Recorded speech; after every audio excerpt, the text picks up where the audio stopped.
with a position that is immutable. And so there's this great existential threat right now because of the certainty of a position. And we have to find ways, and I believe still that the only way to do that is with story, to sort of dissolve these silos of sort of suspicion between us. And that's kind of the unifying thing that I've come through. I also like what Karl Marlantes says about an ambush, which is it was a shit sandwich.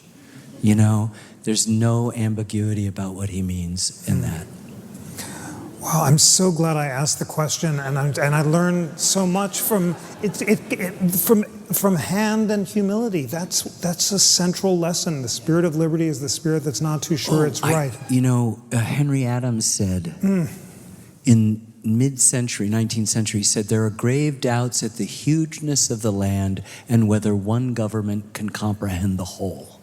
He's expressing the anxieties of a former collection of eastern seaboard colonies as they contemplated a continental expansion. And it's so interesting that expansion sort of happened and the government could comprehend it at great cost to lots of people.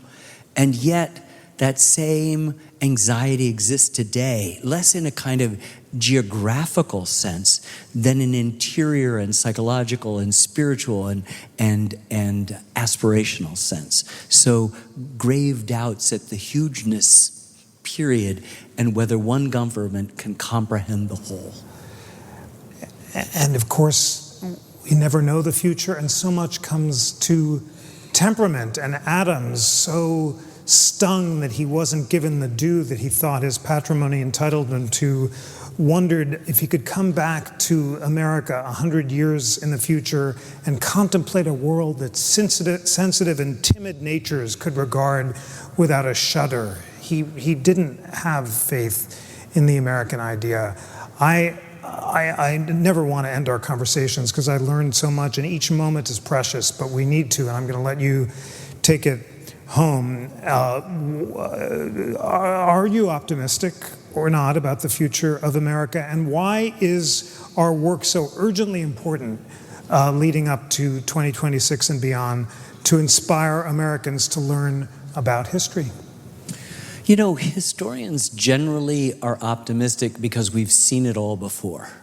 You know, Ecclesiastes said, what has been will be again, what has been done will be done again. There's nothing new under the sun. Human nature doesn't change. The same sort of quantities of generosity and greed, of self-discipline and selfishness, of you know, whatever it might be.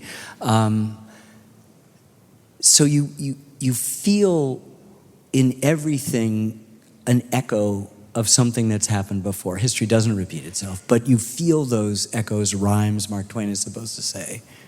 But it's the unprecedented nature of the crisis right now that is so disheartening and so worrying. And so I've felt myself at times in the past couple of years, not despairing, but having the usual optimism checked by something. And I think that's still there, and I think it's there for everybody. And I think, though, that we have to sort of we just have to have some faith. It requires, this is not a passive experiment. It actually requires people to get up and have conversations and to knock on doors and to say, yes, as I mentioned before, there are toxic consequences to our form of government, to our history, but that every other form of government has been worse. And that this temptation, which many countries have succumbed to at various times, never worked out well for them. You want to be in the most cosmopolitan place on earth in 1932, where everything is changing in ideas, in music, in painting, in architecture, in film, everything. There's no better place than Berlin. Next January, not so much. The fragility of these institutions is another huge thing, so that We don't have the luxury right now of passively saying, it'll just be okay. You've got to actually make it okay, and to realize that the siren song of the cynical has a way of enticing us to some sort of entropy that is existentially dangerous, and that discipline requires activity and purpose. And we just need to be dedicated to these democratic and Republican values, both small letters.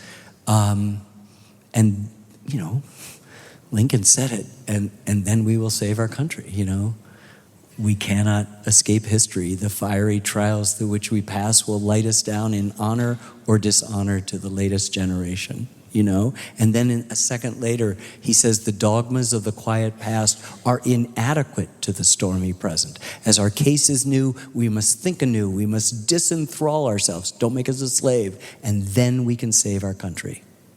Same sentence. It's just like the Old Testament stuff of the second inaugural, and then with malice towards none. Very New Testament, charity for all. And we have to have that kind of twin power to see and distinguish, and then also remember, as my political yard sign in my home in New Hampshire of 45 years says, love multiplies.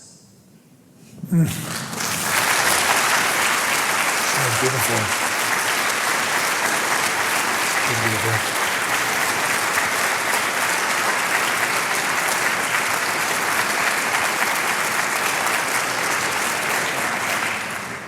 What a treasured, sacred time with you here on this spot. What an honor it is to award you the 2024 Liberty Medal, and how fit to end with the words of Lincoln. And it was in 1861 that Lincoln stood in front of Independence Hall. He was on his way to Washington to be inaugurated. And he'd heard of the plots against him and had to disguise himself to make the train. And he stood in front of the hall and said, I have never had a thought that did not stem from the Declaration of Independence. I would rather be assassinated on this spot than abandon those ideals. So let's together, in honor of Ken Burns and all he's done to inspire Americans to learn about history, take those ideals of the Declaration, the Constitution, keep this conversation going, and inspire this light across America. Please join me in giving gratitude to Ken Burns.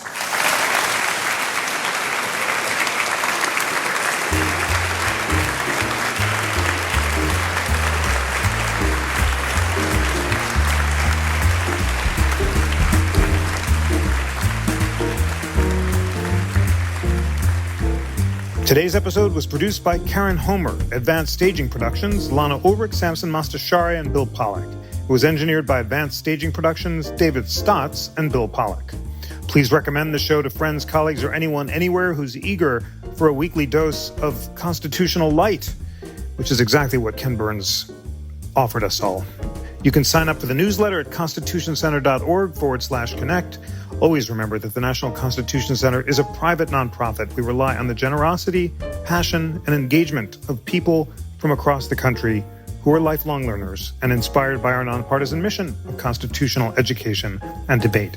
Support the mission by becoming a member at constitutioncenter.org/membership, or give a donation of any amount to support our work, including the podcast, at constitutioncenter.org/donate.